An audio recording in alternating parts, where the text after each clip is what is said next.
Namaste, dear friends and readers. Today we will be chanting a Hanumad Ashtottara Shatanama Stotra 108 names of Lord Hanuman from Ghatikachala Mahatmya. Ghatikachala is a Nrisimha Kshetra in Tamil Nadu. There, a form of Hanuman blesses his devotees.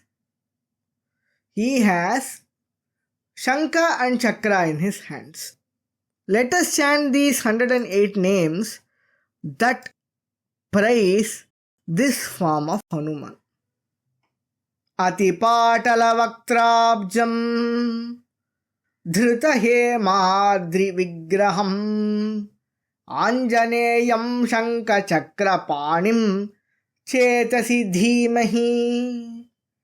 Om Parijata Priyo Yogi Hanuman Nrihari Priyaha Plavagendrah Pingalakshaha Shigragami Dridhavrataha Shankachakravaraabhitipaniraanandadayakaha Sthayi Vikramasampanno Ramaduto Mahayashaha Saumitri Jeevanakaro Lanka Vikshobhakarakaha Udadhikramanaha Sita Shoka Hetuharo Harihi Bali Rakshasa Samharta Dashakanta Madapaha Buddhiman Nairritavadhukanta Sutra Vidarakaha Sugriva Sachivo Bhimo Bhimasena Sahodaraha Savitra Vidya Samsevi Charitartho Mahodayaha Vasavabhishtado Bhavyo Hemashayla Nivasavan Kimshuka Bhograyatanu Rujuro Ma Mahamatihi Mahakramo Vanacharaha Sthirabuddhir Abhishuman Simhika Garbhanirbheta Bheta Lanka Nivasinam Akshashatru Vinignascha Raksho Matya Bhayavaha Viraha Mruduhastascha Padmapanir Jatadharaha Sarvapriya Sarvakamapradah Pramshu Mukashuchihi Vishuddhatma Vijvarascha Satavan Pataladharaha Bharata Prema Janakaschīravāsā Mahokshadhrik Mahastra Bandhana Saho Brahmachari Yatishvaraha Mahaushadhopaharta Cha Vrishaparva Vrishodaraha Suryopalalitaha Swami Parijatavatamsakaha Sarvapranadharo Namtaha Sarvabhutadigo Manuhu Raudrakritir Bhima Karma Bhimaksho Bhima Darshanaha Sudarshanakaro Vyakto Vyaktasyo Dundhubhiswanaha Suvelachari Mainaka Harshado Harshana Priyaha Sulabhasuvrato Yogi Yogi Sevyo Bhayapaha Valagra Mathita Nekalanka Vasi Grihochayaha Vardhano Vardhamanascha Rochishnu Romasho Mahan Mahadamstro Mahashuraha Sadgati Satparayanaha Saumyadarshi Saumyavesho Hema Yagnopavitiman Maunji Krishnajinadharo Mantragno Mantrasarathihi Jitaratihi Shadurmischa Sarvapriyahite Rataha Yetair Nama Padair Divyaihi Yastauti Tava Sannidhau हनूमन्स्तस्य किं नाम नो भवेद् भक्तिशालिनः प्रणवं च पुरस्कृत्य चतुर्थ्यं तैर्नमोऽन्तकैः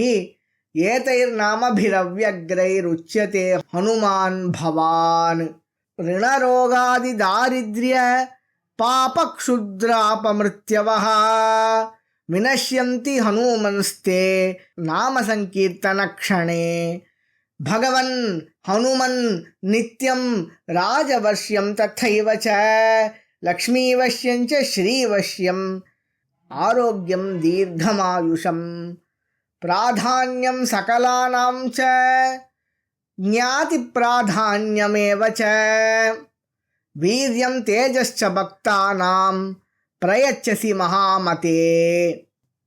The Palashruti of this stotra says, O Hanuman, whoever praises you in your presence with these divine names, what will not happen to him? What will he not attain?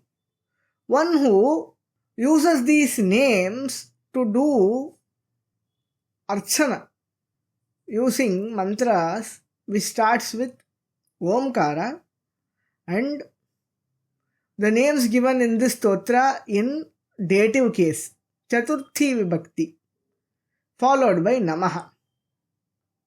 That is also very beneficial. For example, Om Parijatapriyaya Namaha, Om Yogine Namaha, Om Hanumate Namaha, Om Nriharipriyaya Namaha, etc. In this format, whoever chants and worships Hanuman, that is also very beneficial. In this form also, you are praised, O Hanuman, says this stotra. They are freed from debts, diseases, poverty, sins, sorcery, and sudden untimely death. All these benefits are attained by them in the very moment when they praise your name. O Bhagavan, O Hanuman, Lord Hanuman, may I gain certain mystic powers like Rajavashya, Lakshmi Vashya, Shri Vashya, etc.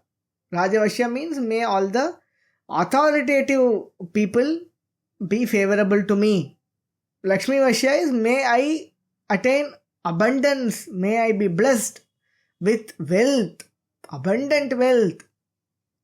Shri and Lakshmi are paryayavachis, like synonyms, but since both are given, Shri can be taken for various kinds of wealths and Lakshmi can be taken for monetary wealth.